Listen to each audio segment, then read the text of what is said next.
अनुज एक छोटे से गांव का एक बड़ा ही जिज्ञासु लड़का था। खामोश लड़का था, शांत रहता था, पर उसके मन में हमेशा अपने आसपास की दुनिया को समझने का एक अलग ही चाव था। जैसे पेड़ों की सरसराहट, पक्षियों का चहचहाना, बहते पानी की धारा, इन सब से उसे गहरा लगाव था।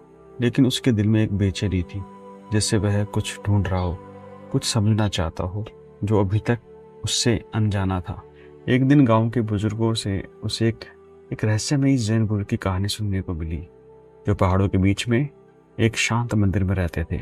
वह गुरु कई वर्षों से वहां साधना करते थे और कहा जाता था कि उनके पास जीवन के गहरे सवालों के जवाब थे। अनुज के दिल में एक इच्छा जगी। उसे लगा जैसे यह गुरु उसकी खोज का एक अंतिम पड़ाव है। अगले दिन उसने अपने सफर की तैयारी कर ली। गांव से उस मंदिर तक का रास्ता कठिन था, पथरीली पगडंडियां, ऊंची नीची पहाड़ियां और घने जंगल। अनुज ने अपनी यात्रा शुरू की। चलते चलते उसके मन में एक अजीब सा जोश था। उसे कदम उसे मंदिर के करीब ले जा रहे थे, जैसे उसे कोई अदृश्य ताकत खींच रही हो।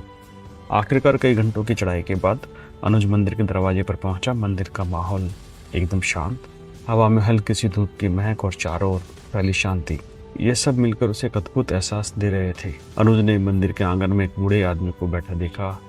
अर्जुन ने हिम्मत की और उनके पास जाकर झुककर बोला, गुरुजी, मैं जीवन के सत्य की खोज में आया हूँ, मुझे ज्ञान कैसे मिलेगा? गुरु मुस्कुराए बोले, ज्ञान की खोज में हो तो उसके लिए तुम्हें 10 साल लगेंगे। अनुज के चेहरे पर हल्की सी उदासी छा गई। उसने हार न मानने का नाम लिया। उसने उत्साह से पूछा, अगर मैं और कड़ी मेहनत करूं तो क्या मैं इसे जल्दी पा सकूंगा? गुरुजी ने एक पल के लिए रुककर कहा, अगर तुम और कठिन परिश्रम करोगे तो 20 साल लगेंगे। यह सुनकर अनुज हैरान हो गया। उसने थोड़ी झिझक के साथ पूछा, गुरुजी, अगर मैं अपने जीवन का हर पल अभ्यास को समर्पित कर दूं तब? गुरुजी ने उसकी और गहराई से देखा और कहा, तब तुम्हें हासिल करने में 30 साल लगेंगे और इससे ज़्यादा भी। अनुज उलझन में था, पर उसकी जिज्ञासा अब भी बरकरार थी। उसने गुरुजी की बातों को समझने की कोशिश की, लेकिन बात उसके समझ से परे थी।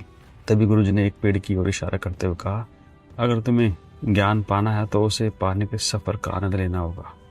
जैसे इस पेड़ पर चढ़ते वक्त केवल फल पर ध्यान देने की बजाय हर कदम पर ध्यान दो। अपने हाथों में महसूस करो कि छाल कैसी है। अपनी उंगलियों के बीच में खुरदरी सत्य को महसूस करो। अपनी सांसों को महसूस करो, जब तक तुम्हें असल में ज्ञान की अनुभूति नहीं होती। अनुज को गुरुजी की बात समझ में आने लगी, थोड़ी थोड़ी। वह समझ गया कि जीवन की सच्ची समझ पाने के लिए उसे हर उतार चढ़ाव को अपनाना होगा। मछली की आँख तो सिर्फ टारगेट है, असली मजा तो तीर लगाना, तीर साधना, कमान बांधना और अपना निशाना लगाते वक्त अपनी सांसों पर ध्यान रखना। असली आनंद उसमें